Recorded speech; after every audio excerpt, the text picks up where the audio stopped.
kitab Riyadhus Shalihin Imam Nawawi. Kajian akan disampaikan oleh Habib Abdurrahman As-Sajjad. Kemudian untuk Ahad 5 pukul 06.30 akan diisi dengan pengajian kitab Jami'ul Usul fi Ahadits Rasul karya Imam Al-Hafiz Ibnu Hasim.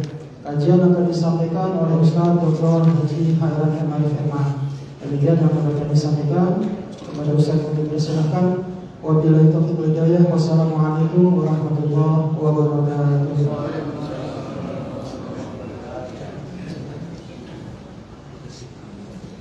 Bismillahirrahmanirrahim. Assalamualaikum warahmatullahi wabarakatuh. Alhamdulillahirabbil alamin. Alhamdulillah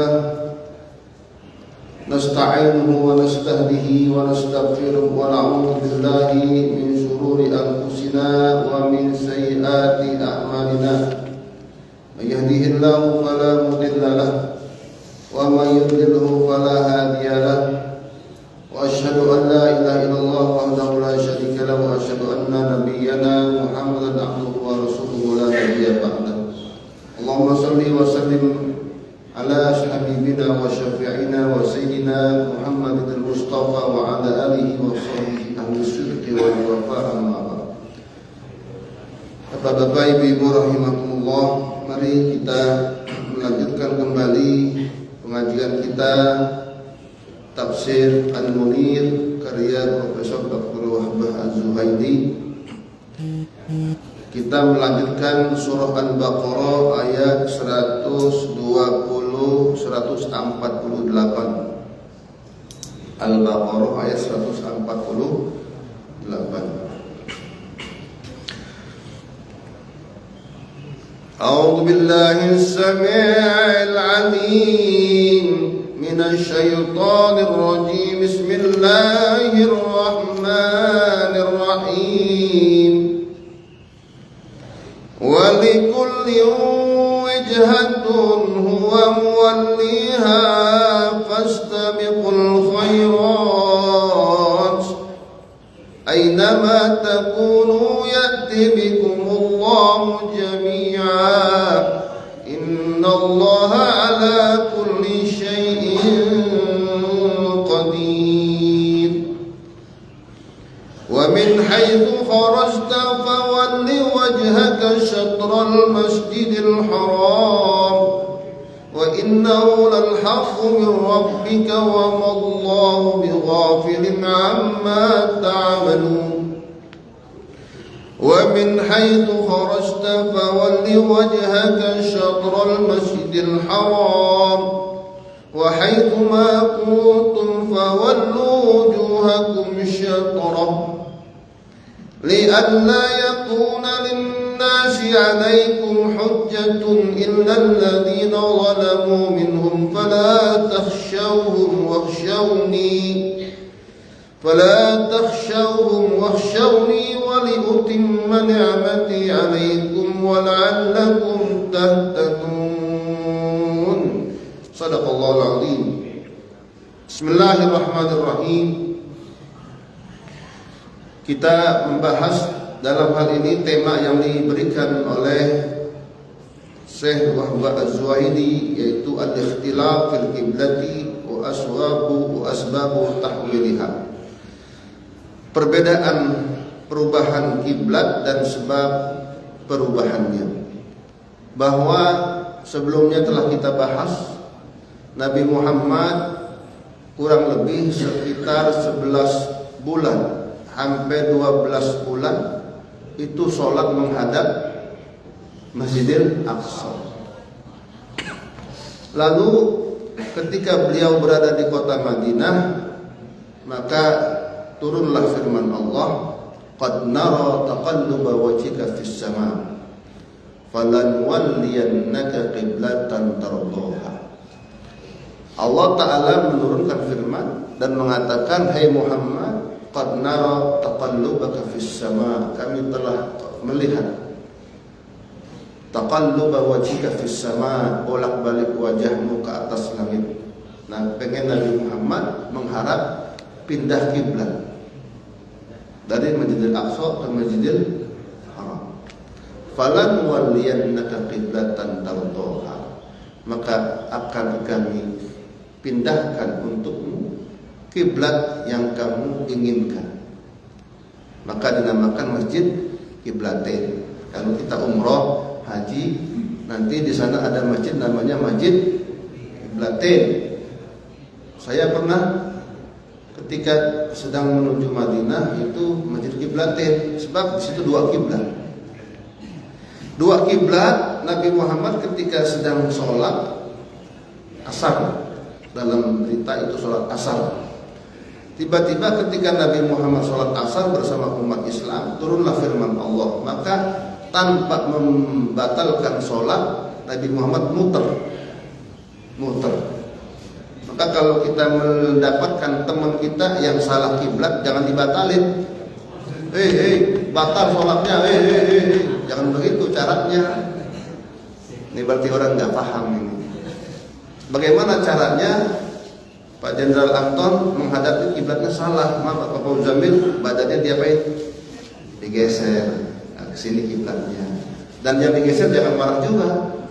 Nah, kalau termarah-marahan pada batal sholatnya, gitu ya. Itu cara memutar orang yang salah kiblat. Umpamanya kan kalau kita berada di suatu tempat yang nggak pernah kita kunjung ke situ, nyari informasi, nggak ada orang, kita ini aja kok kayaknya kesana, tiba-tiba salah, nah, tinggal digeser.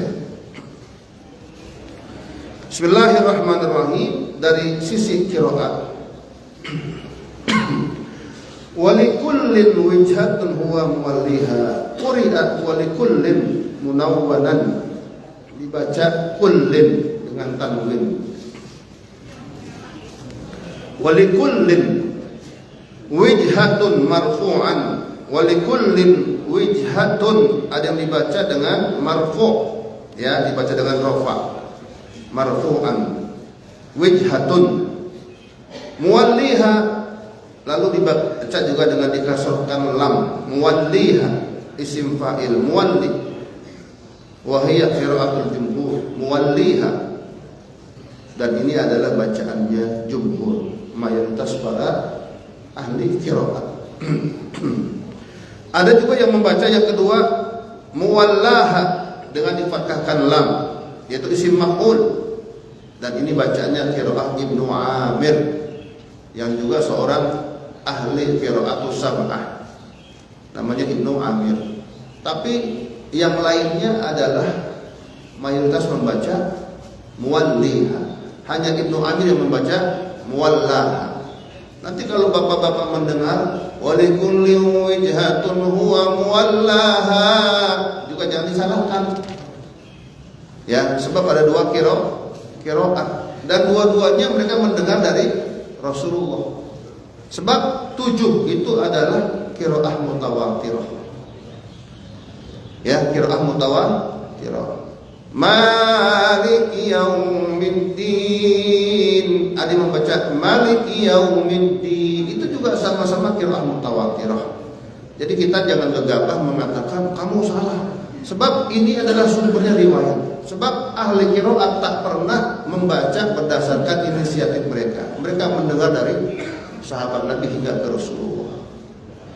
Oke? Nah, begitu. Jadi, tapi kalau orang yang cetek ilmunya main salah-salah. Salah bukan muwalliha, bukan muwallaha. Muwalliha. Jangan. Kalau ada qari atau ada imam membaca walikulli wijhatun huwa muwallaha, lalu muwalliha, dua-duanya benar, jangan disalahkan karena dua-duanya bersumber dari Rasulullah SAW. Karena sepakat para ulama qiraat bahwa 7 yang ahli qiraat itu adalah sama-sama sanadnya mutawatir sampai kepada Rasulullah SAW, kecuali qiraah yang salah, qiraah yang menyimpang, dan ulama nggak akan berani. Ulama-ulama qiraatus sab'ah yang berani mereka menyimpang. Semua itu mereka dengar dari Rasulullah SAW. Mari kita lihat segi aspek bahasanya. Walikulli wijhatun huwa muwalliha. Masing-masing masing-masing umat wijhatun itu memiliki kiblat. Huwa muwalliha ay yuwalli wajhahu fi salatihi. Allah lah yang mengarahkan kiblat kepada umat tersebut dalam salatnya. Nah, begitu.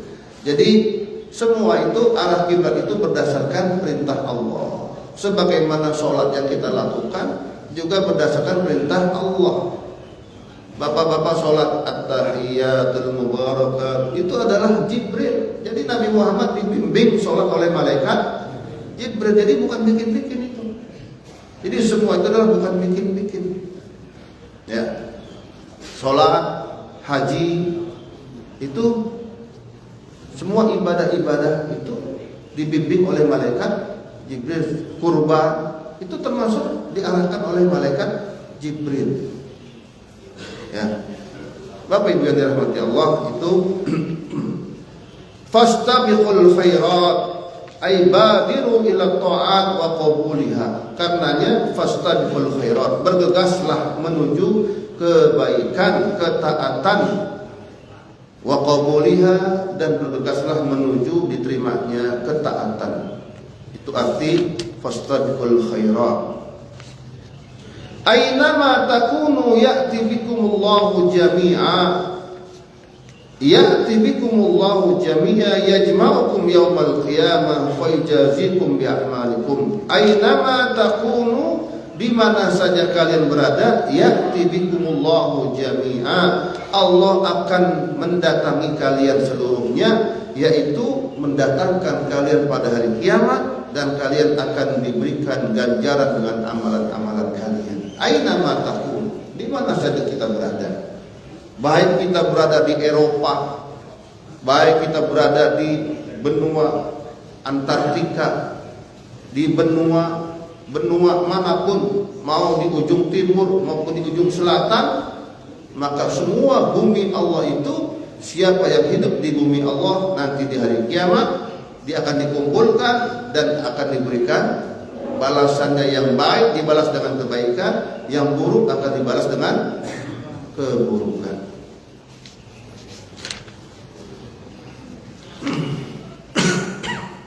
Bapak Ibu yang dirahmati Allah Subhanahu wa taala, kemudian mari kita lihat lagi aspek lainnya. Li'al wa min haitsu kharajta fawal innallaha ala kulli syai'in qadir. Sesungguhnya Allah Maha Kuasa atas setiap segala sesuatu. Wa min haitsu kharajta fawalli wajhaka masjidil haram. Wa min haitsu kharajta fawalli wajhaka syatral masjidil haram. Dan dari sekira min haitsu kharajta, dan sekira engkau keluar wahai Muhammad, fawalli wajhaka, maka arahkanlah wajahmu ke Masjidil Haram. Kalau kita sholat keluar, ya Pak ya, kita sholat kita keluar menuju sholat, maka kita arahkanlah wajah kita ke Masjidil Haram. Wa innahu lal haqqu min rabbik, dan itulah kebenaran yang datang dari Tuhanmu. Wa mallahu bighafilin amma ta'malun, dan tidaklah Allah lalai, lengah dari apa yang kalian semua lakukan dan kalian kerjakan.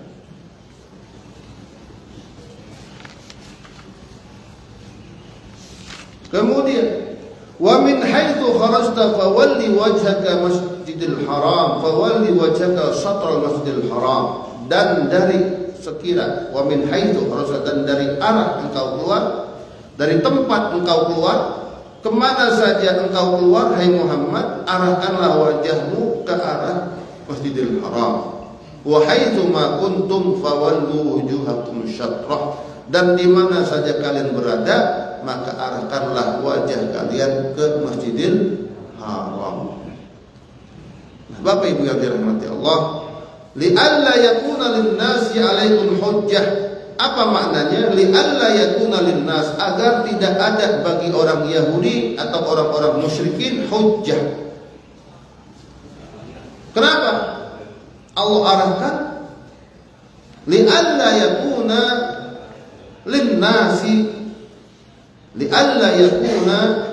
linnasi hujjah, agar tidak ada lagi bagi manusia. Manusia di sini maksudnya yaitu orang-orang Yahudi dan orang-orang musyrikin, agar tidak ada lagi mereka punya argumen hujjah ay mujadilah fit tawalli ila ghairih, agar tidak ada lagi bagi orang musyrikin dan bagi orang-orang Yahudi argumen ay mujadalah fit tawalli ila ghairih, yaitu enggak lagi ada diskusi, enggak ada lagi debat mengapa Nabi Muhammad pindah kiblat.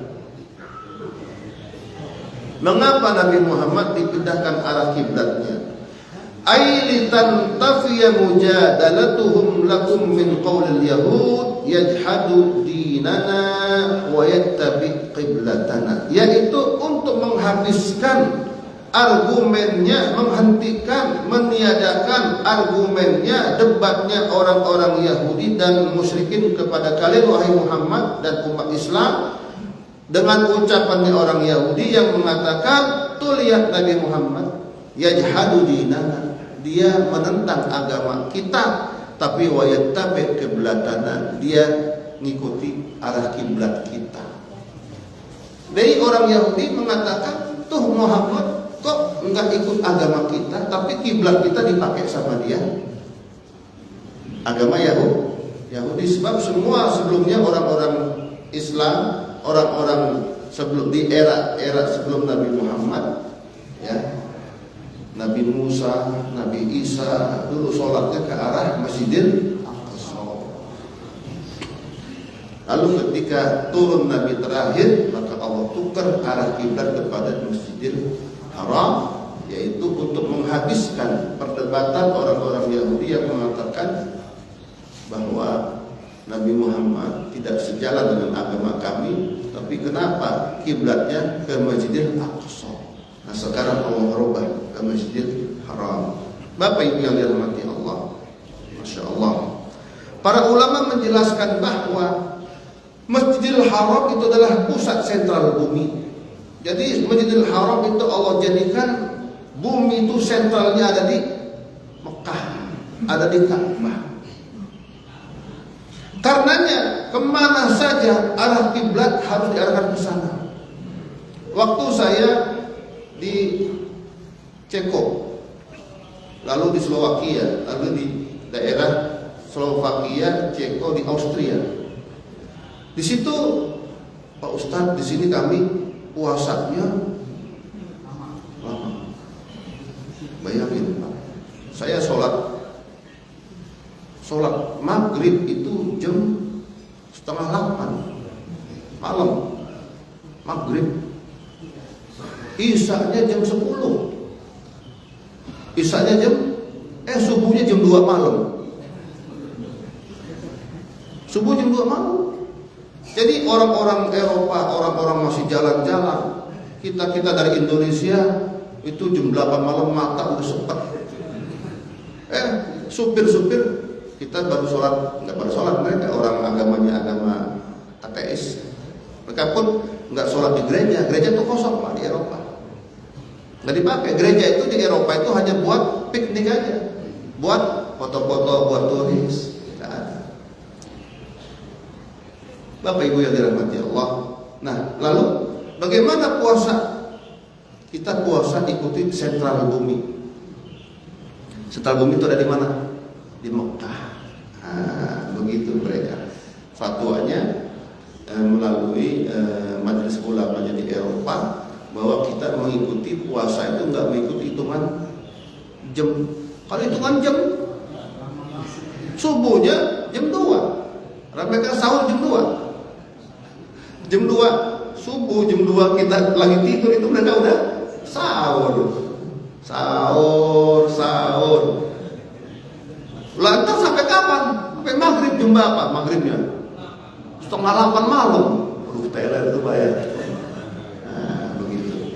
Maka karena Mekah itu adalah pusat sentral bumi, maka hitungan semuanya diarahkan ke sana. Nah, bukan hanya kiblat tapi hitungan puasa pun diarahkan ke sana. Itu hasil kesepakatan para majelis ulama yang ada di Eropa. Untuk untuk begitu ya. Nah, Bapak Ibu, disitulah. Jadi makanya kata para ulama, itu Mekah itu adalah sentral bumi. Makanya di atas Ka'bah itu ada Baitul Izzah, dan disitulah juga malaikat tawaf. Malaikat tawaf. Nah, malaikat tawaf. Jadi tawafnya malaikat, tawafnya kita pun mengikuti tawafnya para malaikat di Baitul Ma'mur. Baitul Ma'mur adalah persis titik tengah Ka'bah, itu adalah di atas itu Baitul Ma'mur. Sampai terus mentok ke langit ketujuh, terus ke Sidratul Muntaha, disitulah juga tawafnya para malaikat. Insya Allah, itulah kiblat.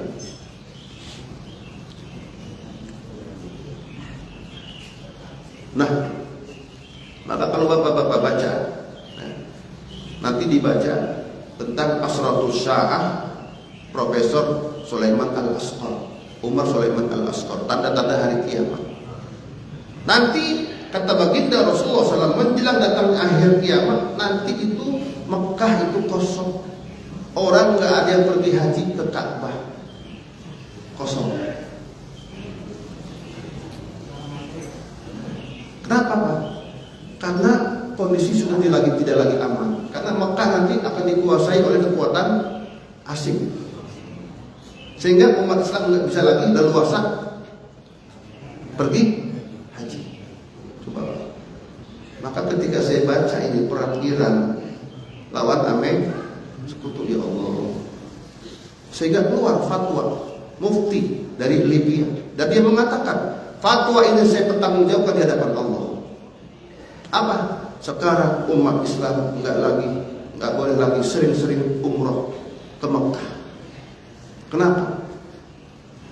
Ini rahasia, tapi saya skip dulu. Tapi sudah ada di medsos. Tapi saya tidak memfatwakan seperti ini. Nanti perlu dibahas lagi. Kenapa? Sebab kalau umat Islam itu pergi haji dan umroh, maka duitnya dikelola oleh mereka, lalu duitnya dibayarkan kepada orang-orang Yahudi, kekuatan asing buat membunuh umat Islam. Atas dasar inilah saya sambung-sambungkan, ya Allah, mengapa nanti kata Rasulullah menjelang hari kiamat Mekah itu kosong, orang nggak ada yang umroh, nggak ada yang haji. Dan ketika Mekah kosong, nggak ada pemimpin yang menyatukan umat Islam, disitulah datang Imam Mahdi. Tapi kita bicara Imam Mahdi versi Ahlussunnah wal Jamaah, bukan versi yang lain. Sebab tidak ada dalam hadis-hadis Rasul kecuali di situ ada dibahas tentang bab tentang malahim, tanda-tanda hari kiamat dan peperangan menjelang hari kiamat. Ada Sahih Bukhari, Sahih Muslim, Abi Dawud, Tirmidzi, Nasai, Ibnu Majah, semua kitab-kitab hadis oleh para ulama, Imam Bukhari, Imam Muslim. Pasti di bab terakhir akan dibahas tentang kitabul fitan, kitab tentang fitnah akhir zaman dan peperangan di akhir zaman. Nah itu disebutkan sampai Rasulullah itu bisa memprediksi nanti di hari menjelang hari kiamat Mekah itu kosong. Nah, coba sekarang kalau sudah keluar fatwa Libya, ini yang mengatakan fatwa dari seorang ulama di Libya, dan saya bisa mempertanggungjawabkan fatwa saya di hadapan Allah bahwa sekarang umat Islam tidak boleh lagi sering-sering bolak-balik umroh ke Mekah. Kenapa? Sebab duitnya dikelola oleh mereka. Nah, mereka nanti dibayarkan kepada siapa? Yahudi dan Amerika untuk duitnya untuk perang, untuk membunuh umat Islam. Nah, kalau fatwanya Syekh Qaradawi udah keluar. Apa itu? Dulu kita tidak boleh umroh ke kemana? Masjidil Aqsa. Kenapa? Kalau kita umroh lalu paketnya ke Masjidil Aqsa, berarti kita bayar duit dan duitnya masuk ke kantong Yahudi Israel, dan berarti kita mengakui pemerintahan mereka, padahal mereka adalah pemerintahan yang ilegal, merampas. Nah, berarti kita menguatkan kedudukan mereka. Itu Qaradawi juga sudah mengeluarkan fatwa juga.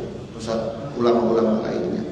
Jadi tidak boleh selama Masjidil Aqsa dikuasai oleh asing, keuangannya, politiknya, administrasi dikuasai oleh asing, berarti kita memperkuat posisi mereka dan membantu uang mereka yang dikelola untuk membunuh sesama umat.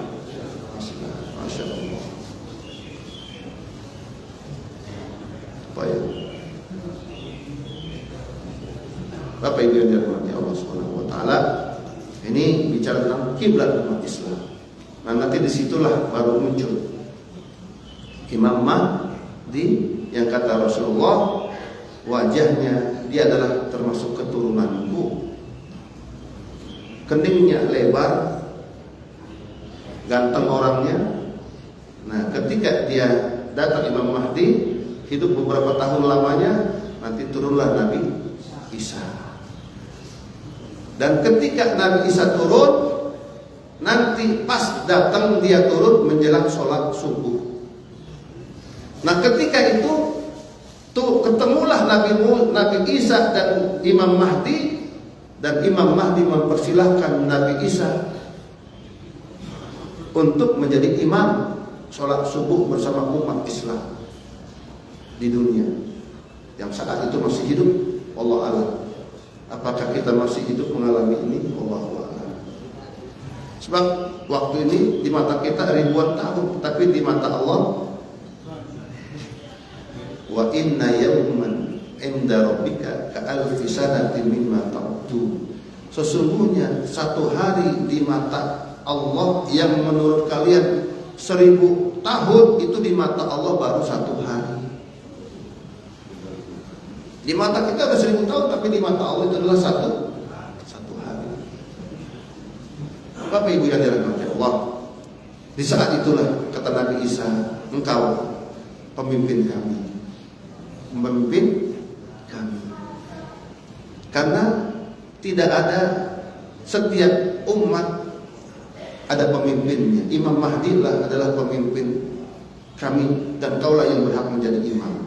Di saat itulah nanti Dajjal itu dikejar oleh Imam Mahdi, oleh Nabi Isa.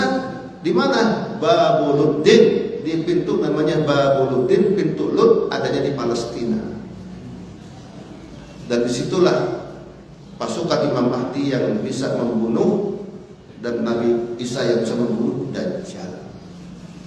Dan kata Rasulullah, tidak ada nabi kecuali semua nabi mengingatkan akan turunnya Dajjal, termasuk aku, kata Rasulullah. Wa innallaha laisa bi'awar, dan sesungguhnya Tuhan itu tak buta dan tidak picek, dan sesungguhnya Dajjal itu picek.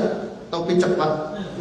Matanya picek, yaitu sebelah kirinya nanti ada kayak anggur nempel, lalu di dianya tertulis kafarah, kafir. Tidak ada seorang muslim kecuali bisa membaca tulisan kafir yang ada di jidatnya Dajjal.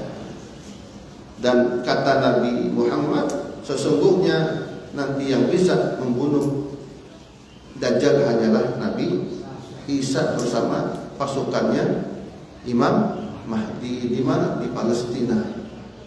Dan di saat itu tidak ada orang Yahudi yang bersembunyi di balik pohon atau batu, kecuali pohon bisa berbicara. Wahai hamba Allah yang beriman, inilah orang Yahudi di belakangku, bunuhlah dia. Di saat itulah keluar Imam Mahdi dan pasukannya, dan keluar Nabi Isa. Dan kata Nabi Isa, kata Nabi Muhammad SAW, Nabi Isa mengatakan, tidak aku biarkan Dajjal kecuali ketika melihatku, maka dia akan mati di bawah kakiku. Jadi Nabi Isa itu, Pak, memiliki bau, di mana baunya bisa melelehkan kekuatan Dajjal. Dan Nabi Isa ini nanti turunnya di mana, Pak? Di Syria, di Menara Putih, yang kata Imam Ibnu Katsir, dalam penulis tafsir Ibnu Katsir, kata dalam hadis Rasulullah bahwa nanti Nabi Isa turun di Syria, di Menara Putih. Dan kata Imam Ibnu Katsir, di zaman beliau menara putih itu sudah disiapkan dan sudah ada menara putihnya. Dan nanti Nabi Isa itu turun dengan menggunakan sayap dari langit, dan dia nanti rambutnya mengeluarkan air seperti orang habis keramas basah. Inilah dalam hadis-hadis, dan hadisnya sahih. Ini bukan ngarang-ngarang. Hadisnya sahih. Sebab ini semua diriwayatkan dalam Sahih Bukhari, Sahih Muslim, Abi Dawud, Tirmidzi, Nasa'i. Nah, Bapak Ibu yang dirahmati Allah, itu ya. Dan nanti kata Rasulullah, wahai Rasulullah, manakah yang lebih dahulu ditaklukkan oleh umat Islam? Konstantinia ataukah Vatikan, Rom?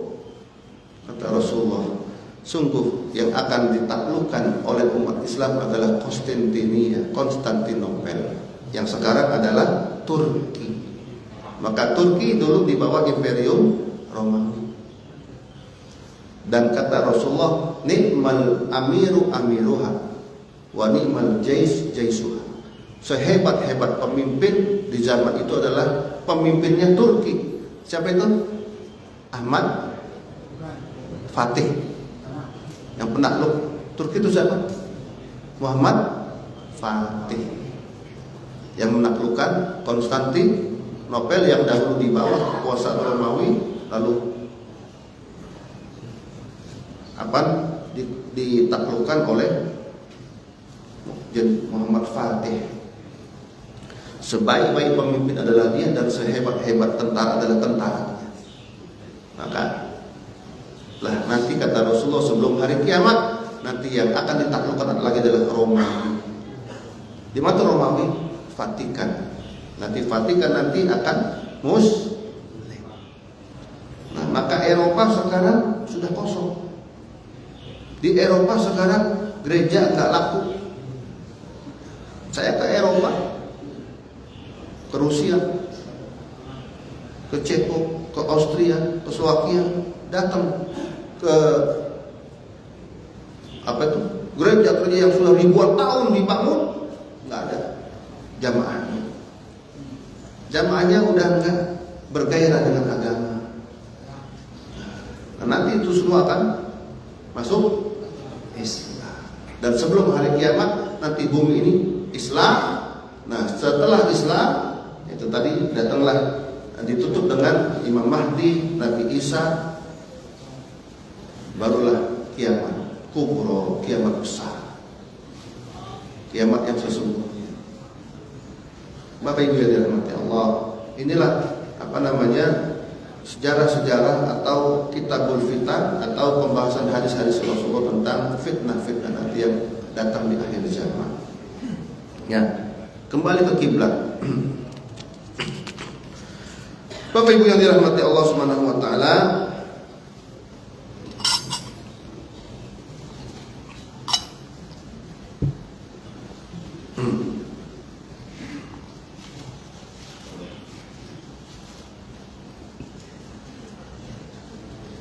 illal ladzina dhalamu minhum fala tahshawhu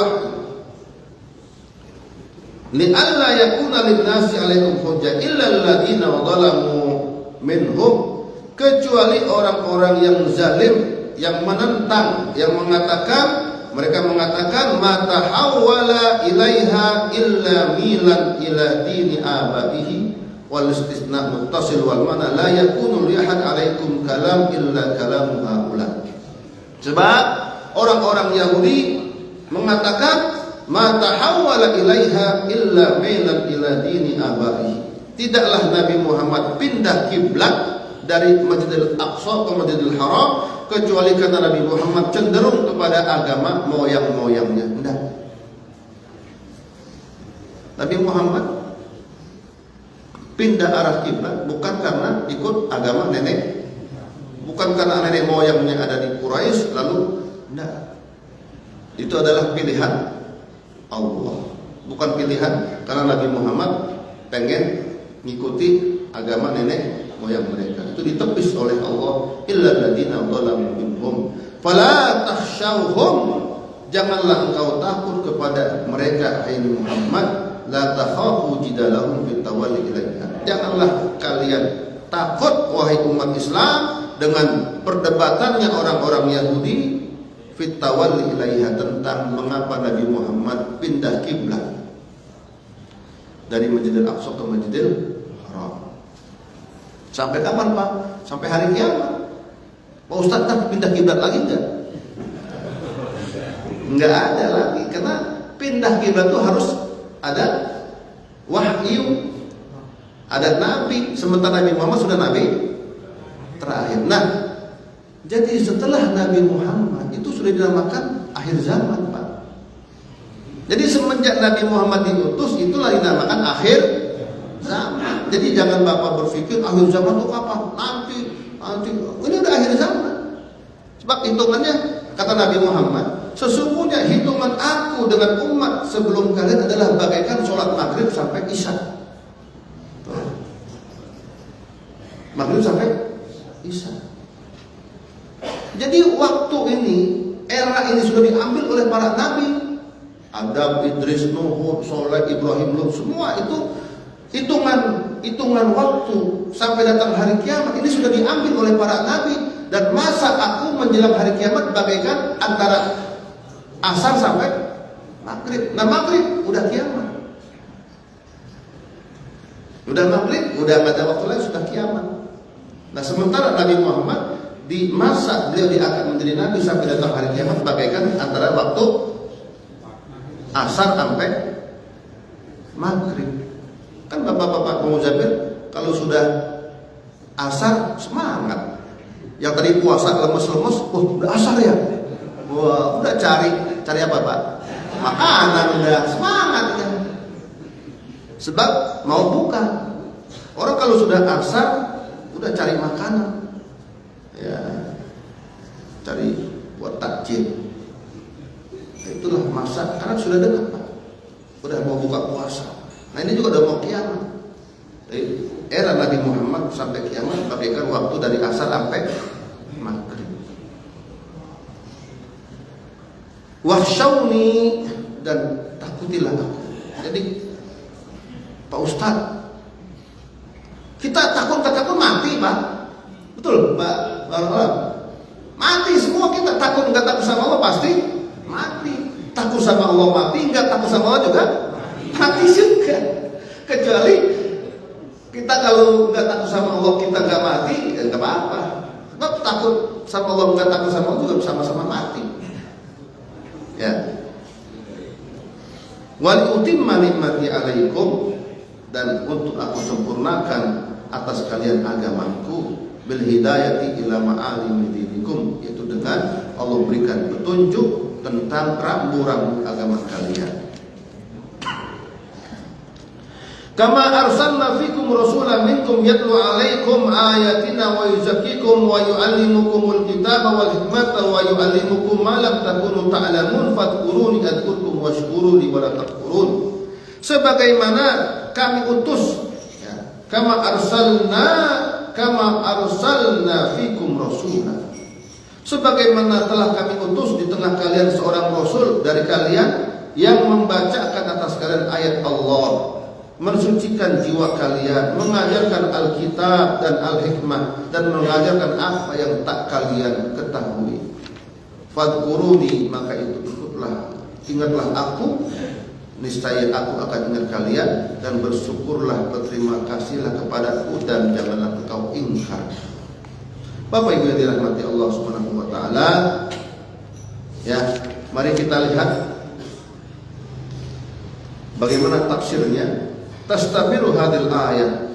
Ayat ini berlangsung berjalan fi ta'yidi mauqifin Nabi fi tijahi ilal Ka'bah, yaitu tentang menguatkan sikap Nabi Muhammad bagaimana sebab beliau mengarahkan dirinya menuju Ka'bah.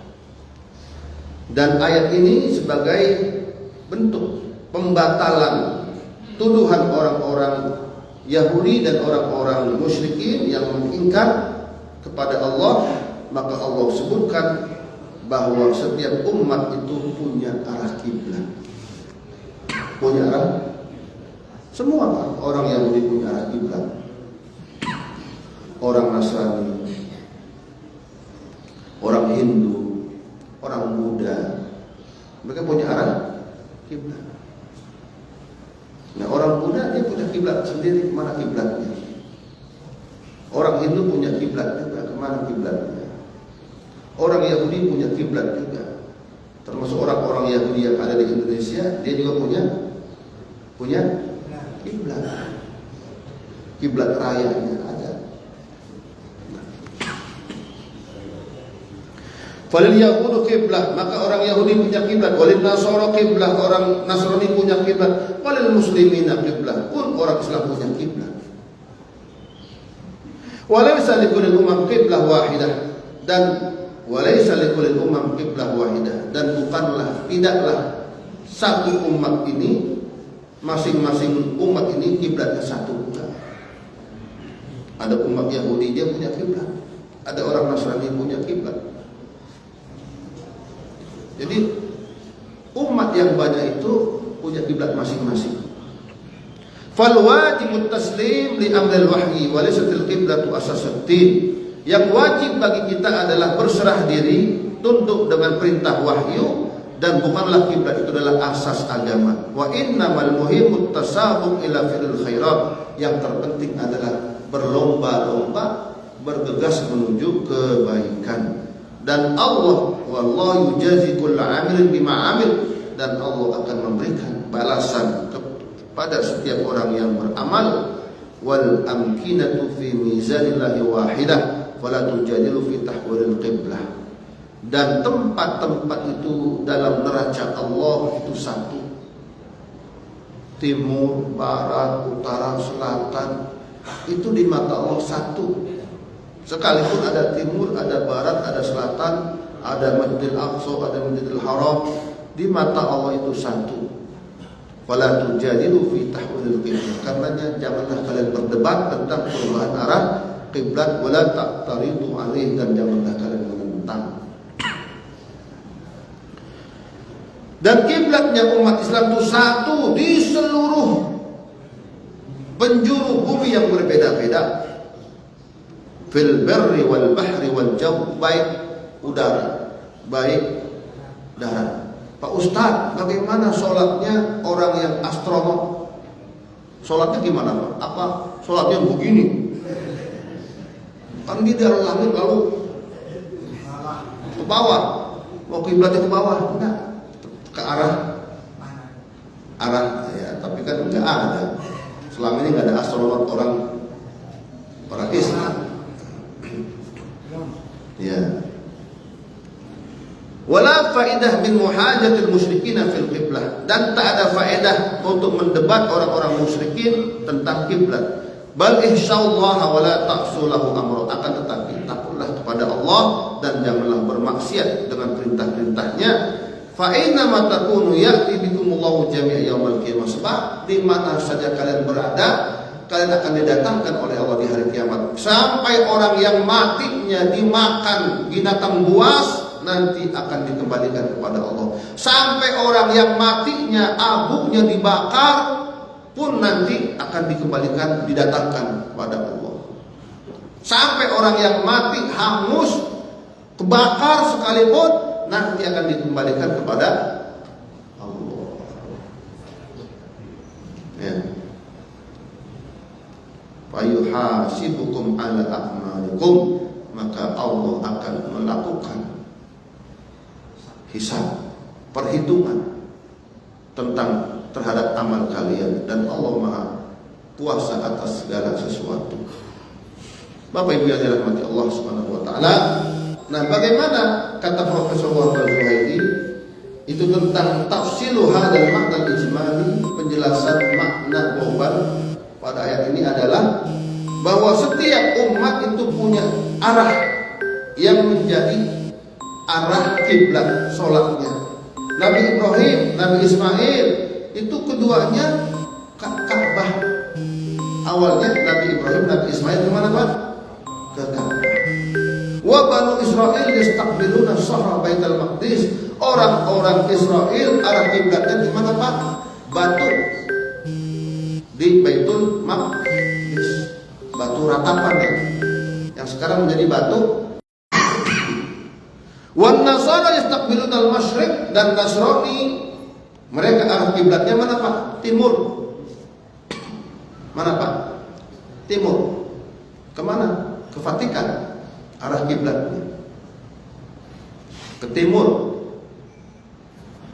Wa hadallahu muslimina ilal Ka'bah, dan Allah berikan petunjuk bagi orang Islam arah kiblatnya adalah Ka'bah. Fal qiblatun mukhtalifatun bi ikhtilafil umam, dan kiblat itu berbeda-beda dengan perbedaannya umat. Walisat, dan dalam hal ini arah jihad atau kiblat itu bukanlah asas dalam agama seperti tauhid Allah dan iman kepada hari akhir. Ya. Wal matlubu taslim li amril wahyi wa tanfidit ta'at. Dalam hal ini kiblat itu Pak bukanlah asas dalam agama seperti tauhid, mengesahkan Allah, iman kepada hari akhir. Karenanya sejalan dengan penjelasan sebelumnya, Profesor Wahbah Suhaidi menjelaskan bahwa yang diminta dari umat Islam adalah tunduk dan patuh dengan perintah wahyu Allah dan melaksanakan amal-amal ketaatan. Bergegaslah, fadiru badiru fi fi'lil khairat fi anwa'il khair, wal yahris kullu insan ala an yakuna sibaqan ilaih. Hendaknya berlomba-lombalah kalian dalam melakukan macam-macam kebajikan, dan hendaknya setiap manusia itu bersungguh-sungguh untuk ayyakuna sibaqan ilai, untuk menjadi orang yang juara pertama dalam lomba tersebut, kebaikan tersebut. Mubta'idan an kulli syarrin wa dhalal, dengan menjauhi segala kejahatan dan kesesatan. Wasya'na faqat li amalil khair wa sya'nu faqat li amalil khair li amalil bir, dan untuk menjauhi dari setiap kejahatan dan setiap penyimpangan dan kesesatan. Wa sya'nu faqat li amalil khair, dan untuk memfokuskan diri kita hanya untuk melakukan amal-amal kebaikan. Wal bilad wal jihad laysat asasal qurbati ila Allah, dan negeri-negeri dan arah-arah itu bukanlah asas kedekatan kepada Allah. Itu di mata Allah sama Indonesia, Arab, mana lagi Pak? Cina, mana lagi Pak? India, Pakistan. Kebaikan itu patokannya bukan negara, tapi mana orang yang paling taat kepada Allah, itulah yang paling mulia. Maka Nabi Muhammad mengatakan, ana jaddu kullu taqiyyin, aku ini adalah kakeknya setiap orang yang bertakwa. Sekalipun Pak Muzammil bukan keturunan al-atas apa al-bawah, al-Jufri, apa, nggak pakai al-al, ya, nggak memakai, sekalipun saya nggak al-Munawwir, al-Jufri, nggak al-bawah, al-atas, nggak penting itu Pak. Allah tidak melihat arah manusia dekat kepada Allah, jauh kepada Allah, tidak dilihat faktor kiblatnya di mana, negaranya di mana, tapi yang menjadi faktor kedekatan kepada Allah itulah manusia yang termulia. Nabi Muhammad yang mengatakan, aku adalah kakeknya setiap orang yang bertakwa, dia adalah cucuku.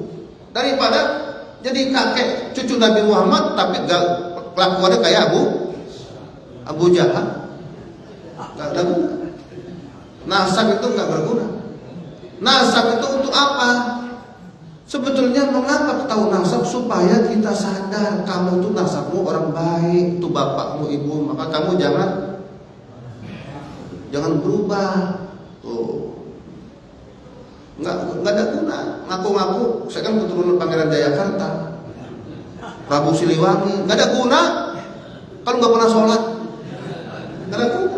Lebih baik rakyat jelata tapi sholatnya masya Allah, takutnya sama Allah, Masya Allah. Itu adalah cucunya Rasulullah SAW. Ya, jadi begitu Pak Ustadz. Emang kenapa sih nasab itu? Ya, nasabnya tadi, nasab itu dibutuhkan hanya untuk apa tadi Pak? Penguatan bahwa kamu ini adalah orang baik. Gitu ya, sadar kamu.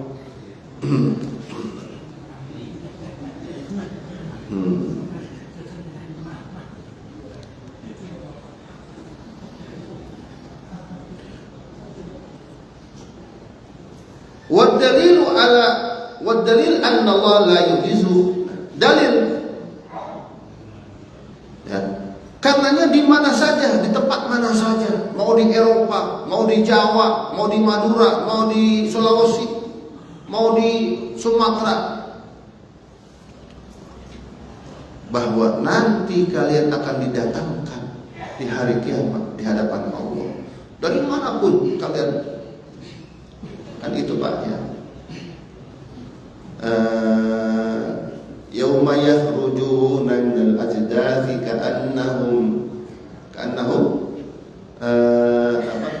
yauma yakhrujuna minal ajdathi ka'annahum jaradun muntashir muhta'ina ila da'i yaqulul kafiruna hadha yaumun asir. Yakhrujuna minal ajdathi, mereka akan keluar dari lubang-lubang kuburan mereka, ka'annahum jaradun muntashir, mereka bagaikan laron yang bertebaran. Muhta'ina ila da', dan mereka akan dengar tunduk kepada yang memanggil. Jadi dari Eropa, kuburan yang ada di Eropa, kuburan yang ada di mana? Amerika, Indonesia, Papua. Nanti pada hari kiamat kalau sudah Allah panggil dari alam kubur, mereka keluar kayak laron dan menuju satu arah dan satu tempat. Muhta'ina ila da', mereka akan tunduk kepada yang memanggil. Tempatnya di mana? Syam, Ardus Syam. Kata Rasulullah, bumi nanti dilakukan hisab di hari kiamat adalah di mana? Syam, Syria. Jadi nanti yaumul hisab, hari kebangkitan di hari kiamat, di mana kumpulnya? Syam. Pak Ustaz, naik apa saat itu? Udah, ini udah kuasa Allah. Mana kita ke Syria? Itu udah kuasa Allah. Nanti tiba-tiba kita ada di Syam, Syria. Itu sudah kuasa Allah. Kayak laron, kayak nyamuk, dia memang nggak tahu. Tiba-tiba ada di Bekasi aja. Iya. Faina indah. Itu ya. Dan bagaimana nanti Pak? Bagaimana Pak Muzammil nanti dibangkitkan? Kata Rasulullah, setiap manusia nanti semuanya tulang belulangnya hancur, yang tersisa hanyalah tulang ekornya. Nah, saya ketika baca hadis ini saya pegang, di mana ekor saya nih? Iya, ekor di mana sih tulang ekor? Nah, kata Rasulullah, setiap manusia tulang belulangnya akan hancur, dan yang akan tersisa dari setiap orang hanya tulang, dan dari tulang ekor inilah nanti di hari kiamat yang ada di kuburan Allah turunkan air, lalu tulang ekornya seperti rumput kering yang tiba-tiba bertunas. Nah, disitulah manusia keluar dari alam kubur, tiba-tiba seperti wujud asli sedia kala. Begitu caranya Allah menghidupkan, membangkitkan manusia dari alam kubur. Itu hadis Rasulullah SAW. Bapak Ibu yang dirahmati Allah Subhanahu wa taala, itu mengarahkan kepada kiblat Ka'bah, walitijau ilal Ka'bah, ya. Mengarahkan kepada Ka'bah atau Masjidil Haram adalah syariat umum pada setiap zaman dan setiap tempat. Maka di lembah manapun engkau, di bumi manapun engkau, hai Muhammad, arahkanlah engkau ke arah Masjidil Haram. Dan Allah telah mengulang perintah ini dengan mengarahkan kepada Ka'bah 3 kali 3 kali diulang-ulang. Ya, pada ayat ini.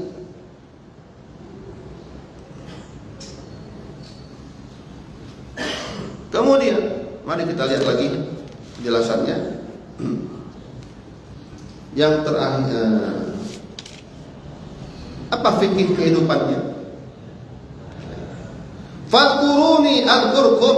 Nah, coba kita lihat, ini ada bagus nih terakhir. Fadhkuruni adhkurkum. Ikutilah, ingatlah aku dengan taat dan patuh dan amal soleh, seperti mengucapkan subhanallah, alhamdulillah, berterima kasih kepada Allah, alhamdulillah, membaca Quran, memahami Al-Quran, tafakur, berpikir tentang alam semesta, bertafakur, memikir tentang keberadaannya Allah, kekuasaan Allah, keesaan Allah, dan waltizamu ma amartukum bih, berkomitmen bersungguh-sungguh dengan perintah, memegang perintah Allah dan menjauhi larangan Allah, dan beriman kepada para nabi dan rasul dan mengikuti mereka.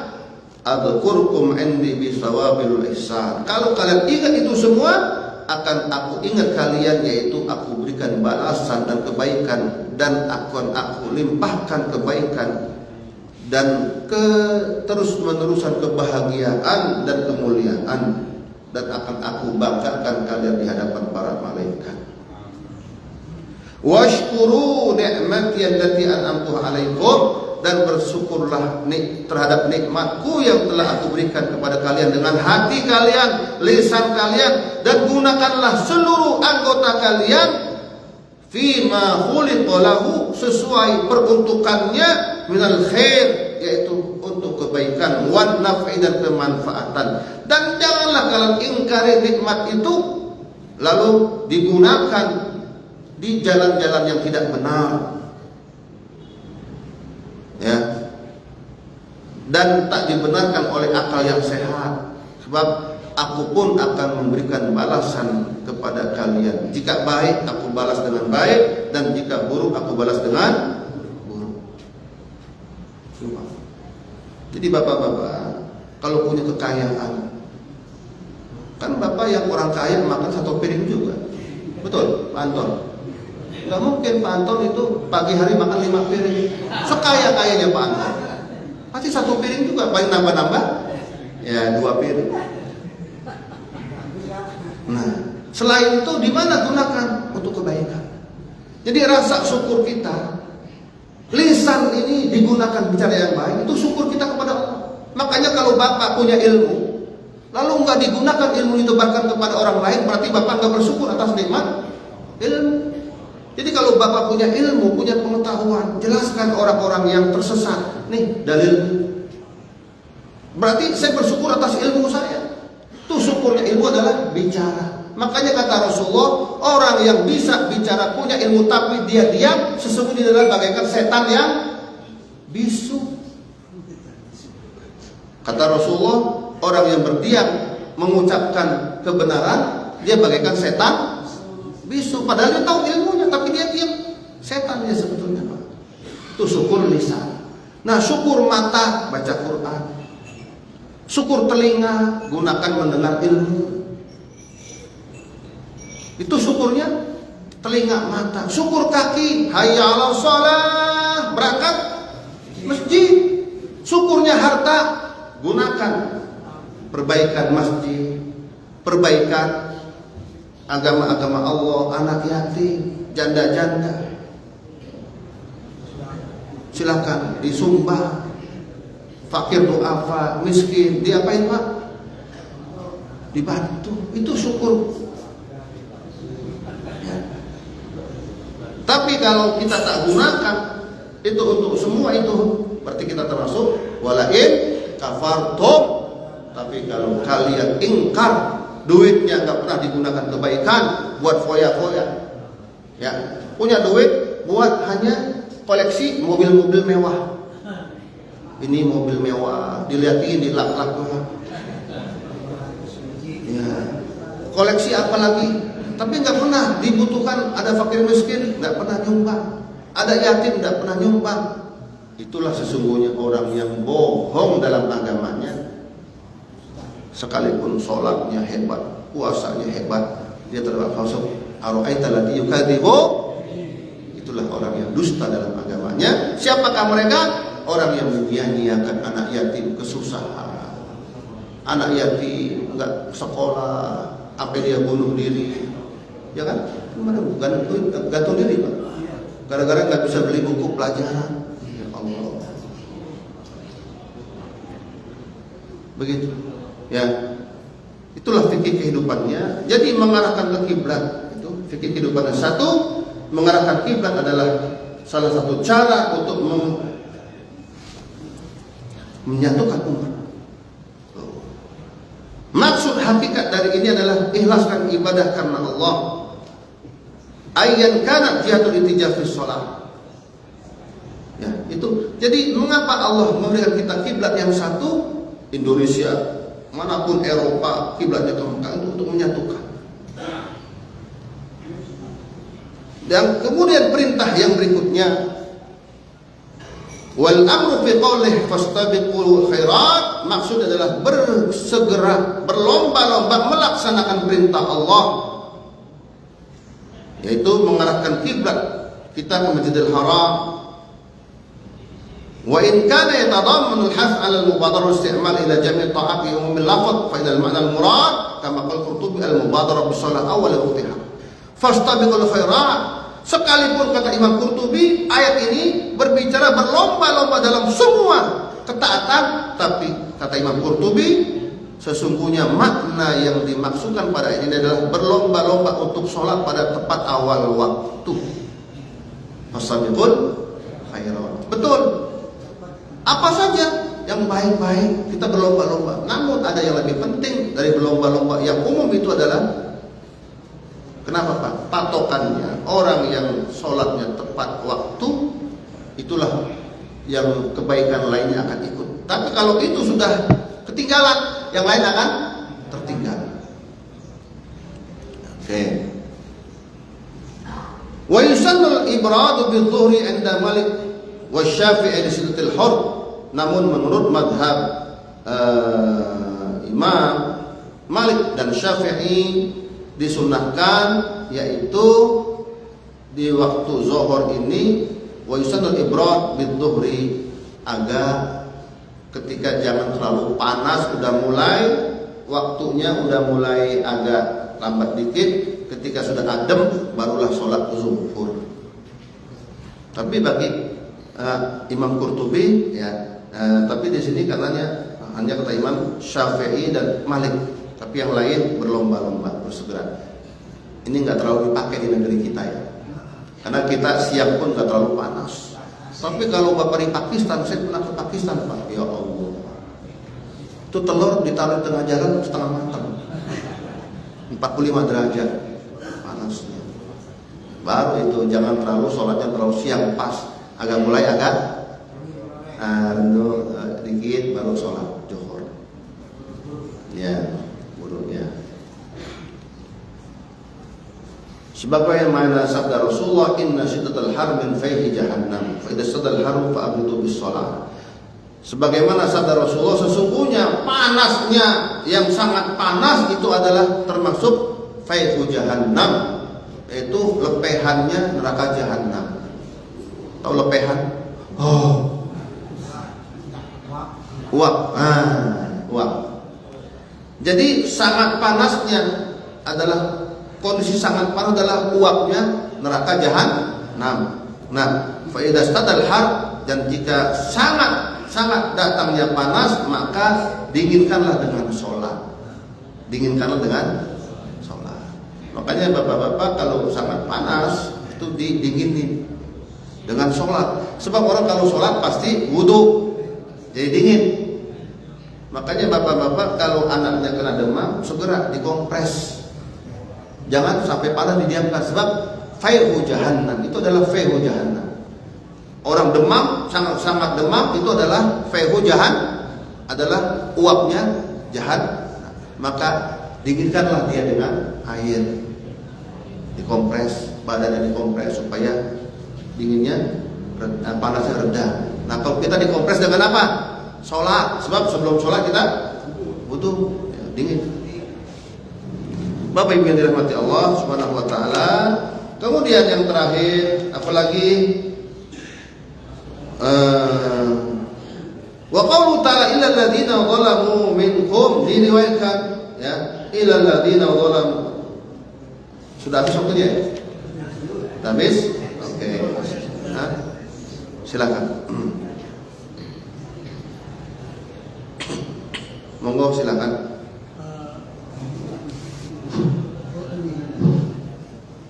Ustaz, saya mau nanya tadi seperti di awal-awal disebutkan ikut dan ashabiyah.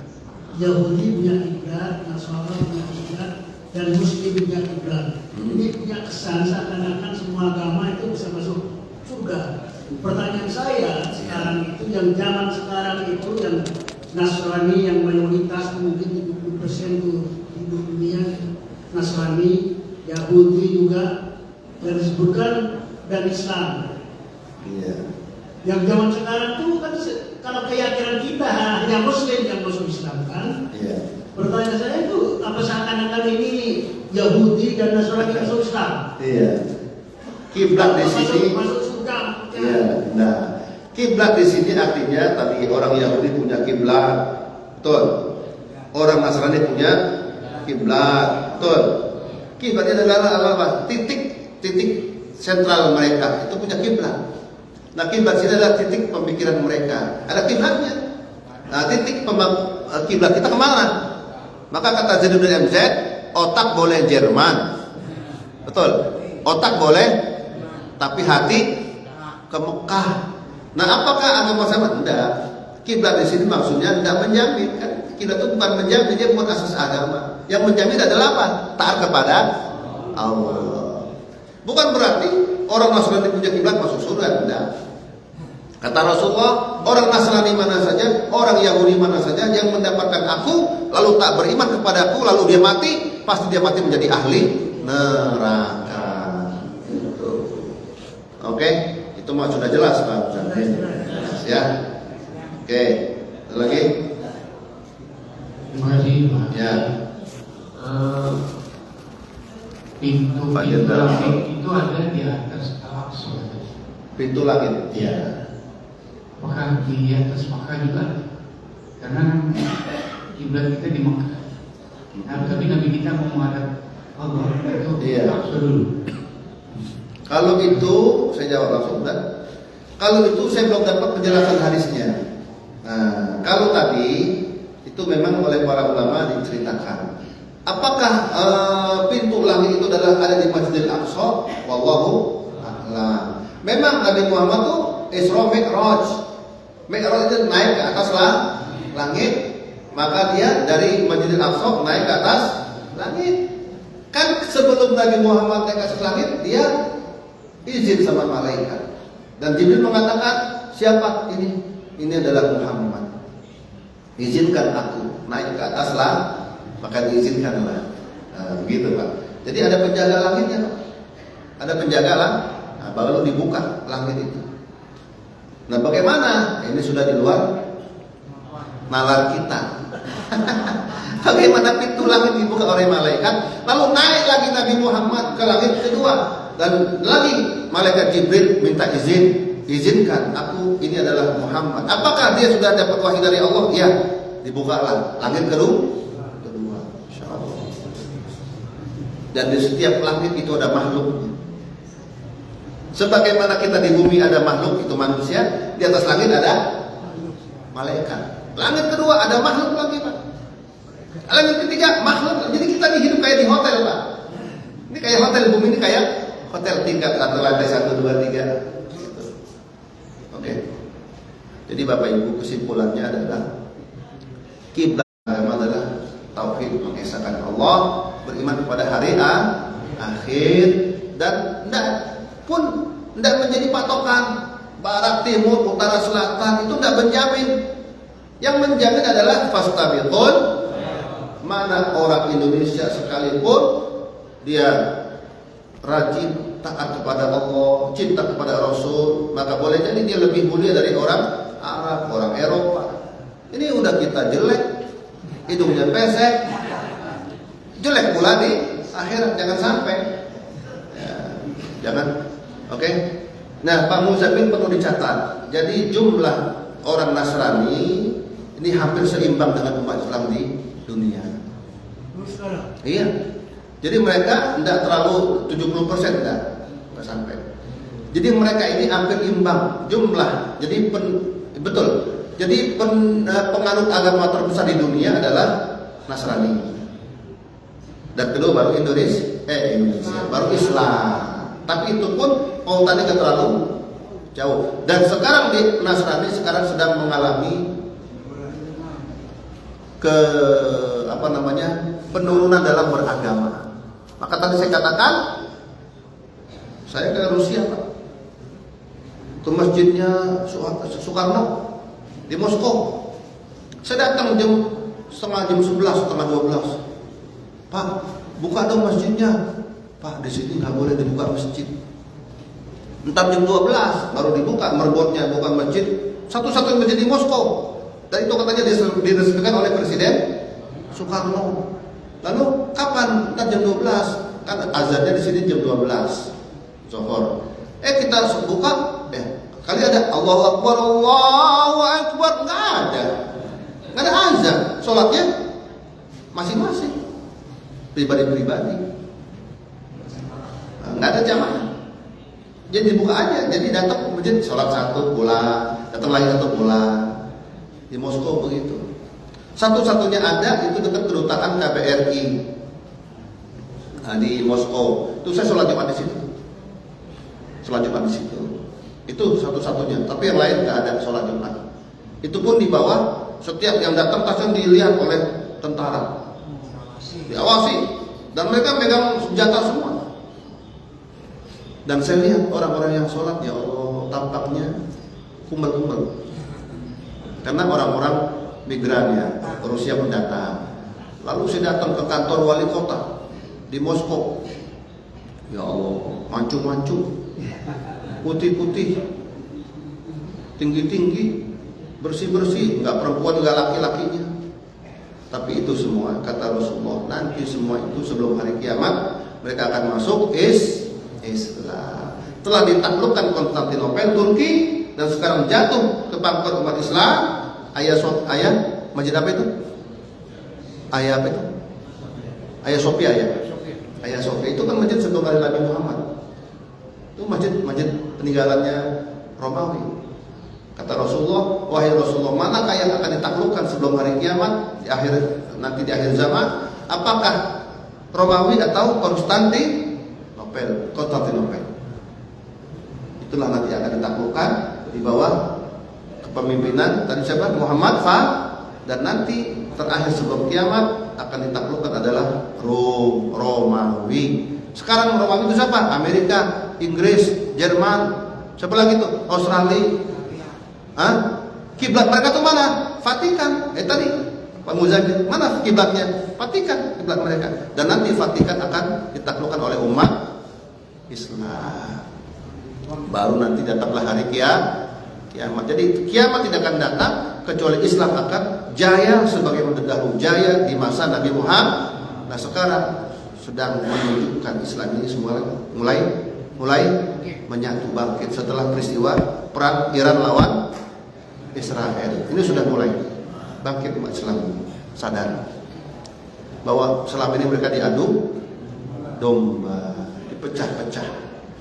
Nah setelah ini lemah, kekuatan Barat lemah, Amerika lemah, Israel lemah, mulailah umat Islam bangkit, menyatu, Islam menjadi kuat di dunia, barulah kiamat. Jadi Pak Muzamil, ya, jangan buru-buru, masih lama. Ya, ini hitungan kita lama, tapi di mata Allah cepat. Ya, karena hitungan kita adalah 1000 tahun, mata Allah baru 1 hari. Begitu ya. Jadi Bapak Ibu kita harus yakin bahwa nanti umat Islam ini akan menjadi agama terbesar dengan datangnya Nabi Isa, dan Nabi Isa nanti akan memecahkan salib, akan mengangkat segala yang namanya pajak-pajak akan dihilangkan oleh Nabi Isa, dan membunuh babi, betul. Dan nanti syariatnya akan tetap menjadi syariat Nabi Muhammad. dan pemimpinnya adalah Imam Mahdi. Menanya tadi pajak akan dihilangkan oleh Ya. pajak itu haram atau tidak? Iya, begini Pak. Dalam fikih itu sesungguhnya pajak itu tidak boleh. Makanya ada babul maqs. Dalam kitab fikih ada babul maqs, haram. Bab maqs atau maqs pajak, mengutin pajak-pajak. Nah, karena negara kita dalam kondisi seperti ini, maka tadi dibutuhkanlah apa tadi? Pajak untuk backup ekonomi negara yang sedang tidak baik-baik. Tapi jangan disalahpahami dan salah digunakan. Makanya betul juga itu Pak Kiai Agil Siraj dan ulama NU. Kalau seandainya pajak ini tak dimanfaatkan dan tak digunakan semestinya, maka kami ulama NU akan mengharamkan, nggak boleh bayar pajak. Udah, orang Islam nggak usah bayar. Karena memang aslinya nggak ada pajak. Pajak nggak ada aslinya. Aslinya haram gitu. Aslinya haram. Aslinya haram. Narik pungutan dari keringat orang itu aslinya haram. Kalaupun ada, silakan dikelola untuk kemaslahatan rakyat karena menutupi kebutuhan. Tapi itu nggak berlaku bagi setiap waktu. Kapan negara sudah stabil, nggak ada lagi, harus dihilangkan sebetulnya. Dan nanti sehilang-hilangnya pajak di zaman Nabi, dan saat itulah kata Nabi, kata Rasulullah, bumi akan dihiasi dan dihuni dan akan menjadi sejahtera. Dan tidak ada orang minta-minta. Sampai nanti orang itu mau sedekah susah mencari orang yang miskin yang mau menerima. Fayamlaul arda adlan. Maka Nabi Isa dan Imam Mahdi akan mengisi bumi dengan keadilan dan dengan kesejahteraan. Saat itulah umat Islam akan kuat. Kekuatan hanya dimiliki oleh umat Islam. Sekarang sedang tercabik-cabik, maka sekarang sedang menata barisan. Maka udah mulai kuat ini Pak dalam informasi. Ya, jadi sekjen negara-negara Teluk udah mulai berpikir akan bekerja sama dengan Iran. Ya, sekjen negara-negara Teluk ya sudah mulai akan melakukan normalisasi hubungan dengan Iran. Pak, jangan dipahami. Enggak selamanya orang Syiah Iran itu sesat. Fatwa dari Syekh Azhar sudah keluar dan fatwa Syekh Qardawi sudah keluar. Nanti saya kirim bocorannya. Tidak semua Syiah itu sesat. Syiah itu jumlahnya hampir 100 juta. 90 juta. Itu Iran itu Pak 90 juta. Lalu apakah semua Iran akan kita katakan sesat? Dosa besar Bapak kalau menuduh orang tanpa ilmu mengatakan mereka adalah sesat, mereka adalah kafir. Tidak boleh. Kata para ulama, silakan. Itu Syekh. Maka sekarang yang saya jadi patokan Pak Syekhul Azhar. Itu dosen saya di Pakistan itu Pak. Syekh Azhar, Profesor Ahmad At-Thayyib, ya, itu adalah dosen saya. Beliau dekan Fakultas Usuluddin. Lalu sekarang beliau menjadi Grand Mufti, Grand Ulama besar di Mesir. Fatwanya dipegang di seluruh dunia. Gimana fatwanya? Nanti saya kirim. Oke, jadi Syiah itu ada satu, ada Syiah Rafidah, Syiah yang kerjaannya mencaci maki sahabat. Ini adalah anti Palestina, pro sama Israel, pro Israel ini. Yang kedua Syiah Sayrozi, Syiah yang menuhankan Ali bin Abi Thalib. Ali bin Abi Thalib, geledek itu adalah marahnya Ali bin Abi Thalib. Apa begitu mereka Pak? Jadi suara geledek adalah marahnya Imam Ali bin Abi. Syiah itu artinya orang yang mencintai Nabi, mencintai Ali bin Abi. Itu arti Syiah sebetulnya. Itu arti Syiah.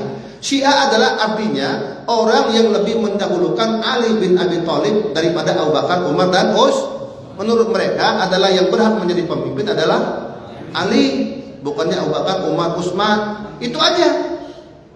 Namun ada macam-macamnya. Ada Syiah yang tadi menuhankan Ali bin Abi Thalib. Nah itu yang baru kafir, majusi.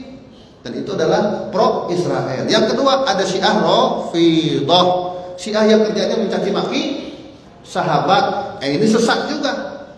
Ini pro Israel. Lalu ada Syiah Zaidiyah.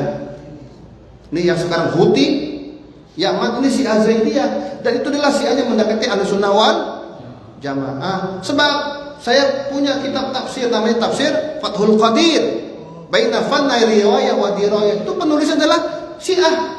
Syiah siapa? Zaidiyah. Dia hanya mencintai Ali saja, lebih mencintai Ali. Tapi yang lain dicintai juga, Abu Bakar, Umar, Utsman, dicintai juga. Nabinya satu.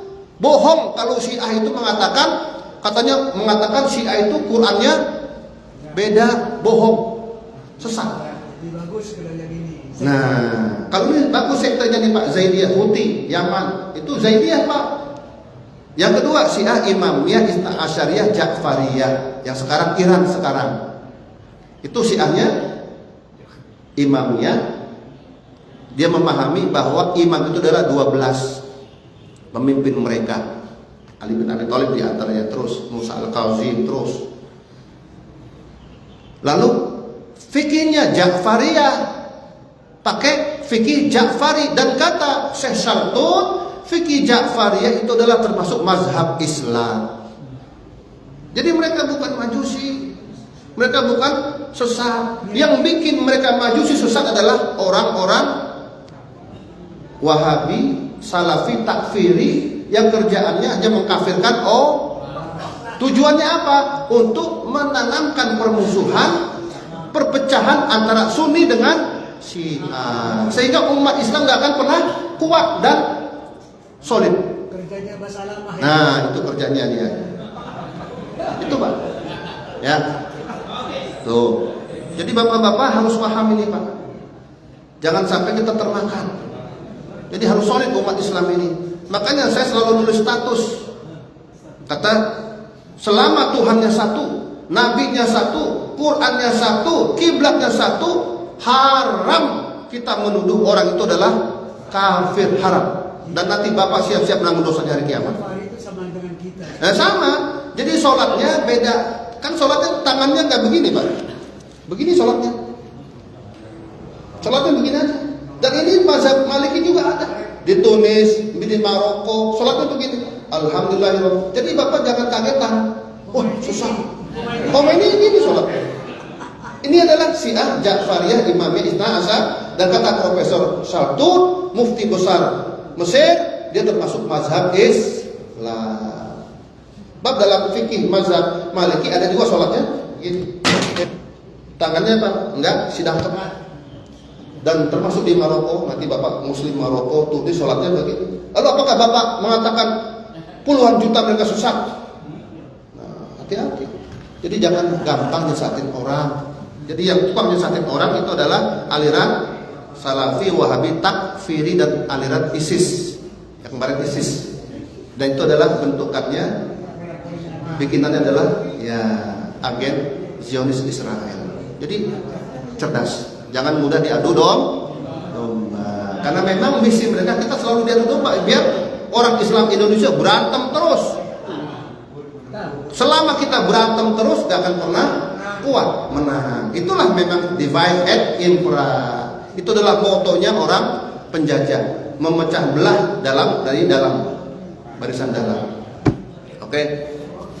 Cukup. Sekira demikian.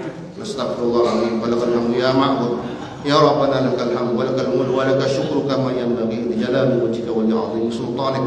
Allahumma shalli ala sayyidina Muhammad wa ala ali sayyidina Muhammad. Allahumma ij'al jam'ana hadza jam'an marhuma wa tafarraqana min ba'di tafarruqan ma'suma wa la taj'al fina wa la minna syaqiyya wa la mahruma. Allahumma ya Rabbana inna nas'aluka mujibat rahmatik wa anzalna maghfiratik salamatan min kulli ithmin wa ghanimatan min kulli bir wal fawza bil jannah wa najata min an-nar. Allahumma la tad'alna fi maqamina hadza dhanban illa ghafarta wa la hamatin farajta wa la maridan illa shafaita wa la dhalla illa hadaita wa la dayna illa qadaita wa la hajata min hawaij dunya wal akhirah illa laka ridha wa lana fiha salihata qadaitaha wa shatta ya arhamar rahimin. Allahumma a'tina wa la tahrimna wa zidna wa la tanqusna wa athirna wa la tu'thir alaina ya hayy ya qayyum bi rahmatika nastaghith. Allahumma aslih lana shu'unana kullaha wa la takilna ila nufusina tarfata 'ain. Allahumma inna nastaghfiruka wa nasta'udzuka min anfusina wa amwalina wa awladina wa ahlana wa kullu shay'in ataytana. Rabbana atina fid dunya hasanah wa qina adhaban nar. Subhana rabbika rabbil izzati izzati amma yasifun. Salamun mursalin. Alhamdulillahirabbil alamin. Assalamualaikum warahmatullahi wabarakatuh.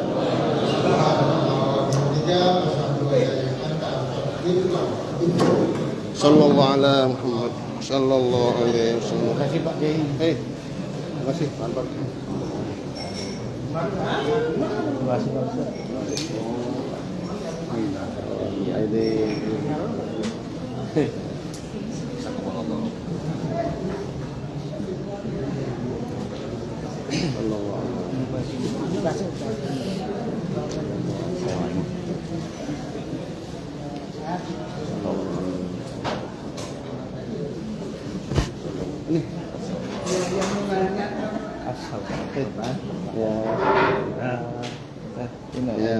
Ya, sama-sama. Kasih Kiai. Assalamualaikum Kiai. Allah masuk. Pak Rais, tadi tanya tuh Pak. Siapa Kiai? Allah. Ini 1-3. Tanya hati-hati. Alhamdulillah. Ini juga aja subuh-subuhnya bagus. Juang ini tumpah. Allah alam.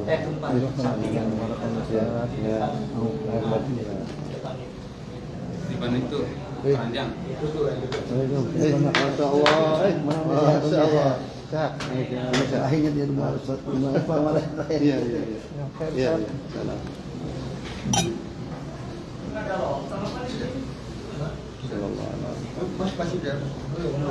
Satu-satu ya, sama-sama.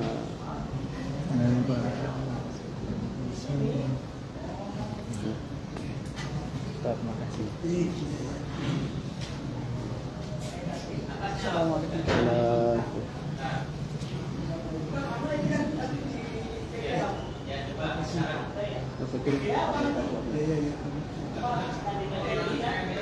Sebagian sih pakai bahasa Arab sih Pak. Iya.